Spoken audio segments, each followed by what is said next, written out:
always say, yeah, we should fire him, but right now it's crazy to say that we should fire him. Alright, the second question comes from Kurt_Thibault. He says, do you think the Jays sold everybody way too low? Go ahead and take this one. I will alternate. Alright, so Stroman maybe, Sanchez possibly, but look, the outfield, the market for Stroman, certainly we didn't see too much out of New York wanting to offer a lot. We certainly see any rumors heating up with the Twins. We certainly didn't see the Braves really pushing for a Stroman trade. So, and what we got for Stroman was reasonable. Although they're not top 100 prospects, they certainly, Wiz Richardson projects to be a really nice pitcher. He's already throwing 98 miles per hour, and he's only 18 years old. And Anthony Kay should be Major League ready by next season. And, hey, I don't think they sold low on Marcus Stroman. They could have waited, but that's a risk in its own self. Aaron Sanchez, maybe.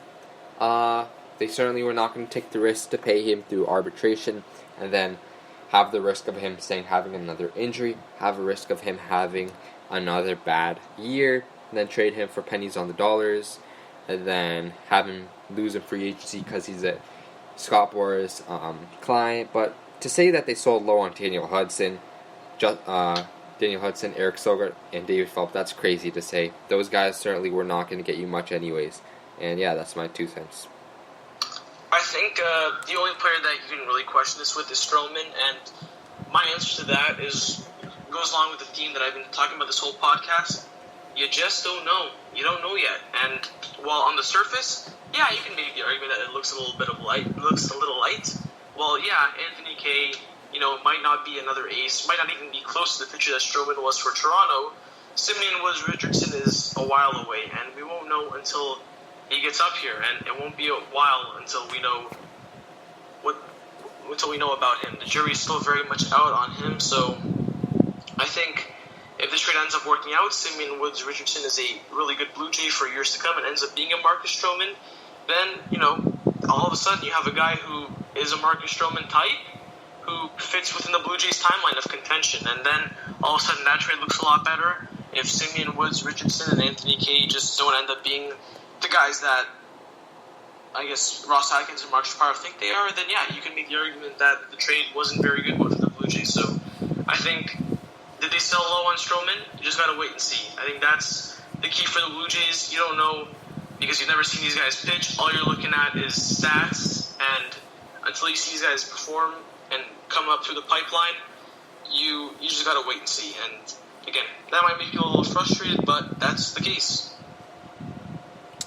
Yep. And Kyle_Wade22 asks, what was the best trade for the Blue Jays and the worst? The best trade? This is actually a really good one. Well, I mean, you gotta look at trades. There's only 2 really major trades.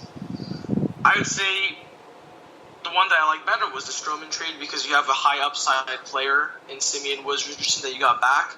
That's a tough thing to say really fast, but and I'd say out of the 2, the Sanchez one is the one I like a little bit less because the player that you got out of it doesn't have the high upside that a Woods Richardson would have, or even Anthony Kay. So I think it's just basically by default at this point which one I like better is the best trade, which one I like a little less is the worst trade, because those are the only 2 trades that I feel are in question. Yeah, I said the best trade was Eric Sogard and Daniel Hudson for the simple fact that they're minor league acquisitions, they're minor acquisitions, and we didn't expect much out of them.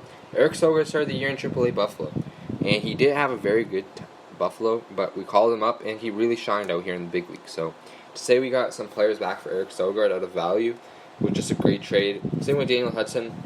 The guy that we got for Daniel Hudson, Kyle Johnston, is 30th ranked in the Blue Jays farm system, which is great to see.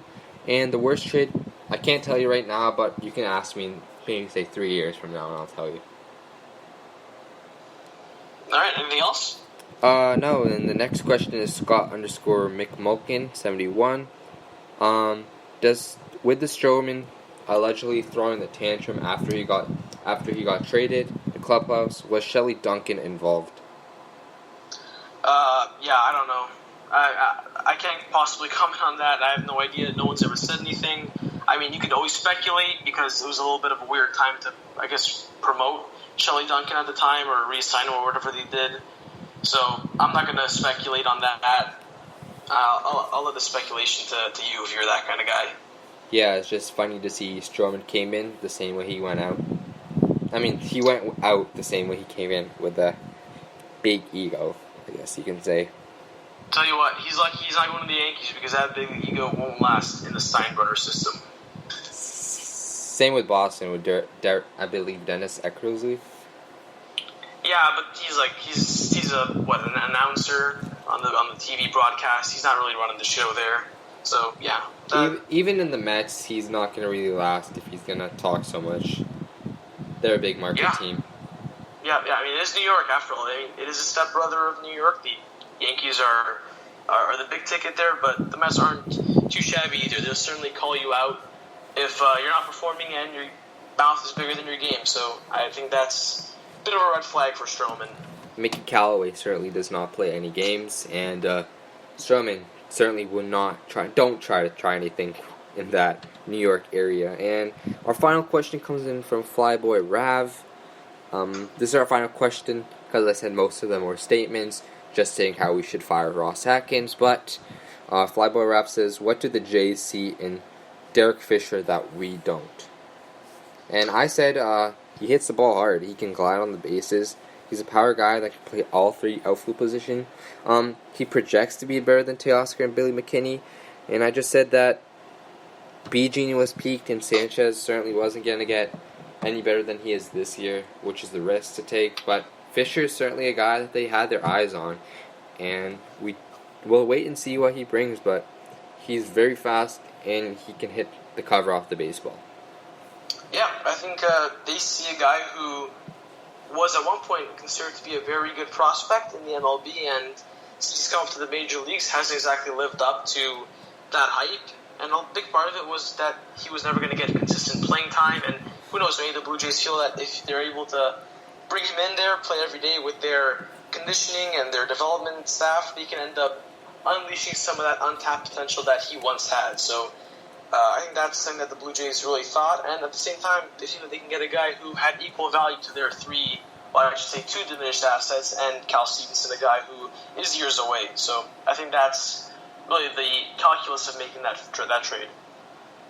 Yeah, no doubt about it. And Derek Fisher certainly did not get a good run with the Astros. If he gets proper playing time, we should definitely untap his potential. And guys, don't worry, I don't think he'll be a Socrates Brito. Let's hope not. And let's hope that the philosophy of Mark Spiro and Ross Atkins come into fruition, and for the next couple of years, we'll be looking back at the 2019 deadline and say, you know what? It wasn't as bad as we thought. Yeah, no doubt about it. Alright, this podcast certainly wasn't as bad as I thought. Not that I thought it was bad at all, but thank you, Mo, for joining me again. Always a pleasure, and I'll see you next week. Yeah, let's go Jays.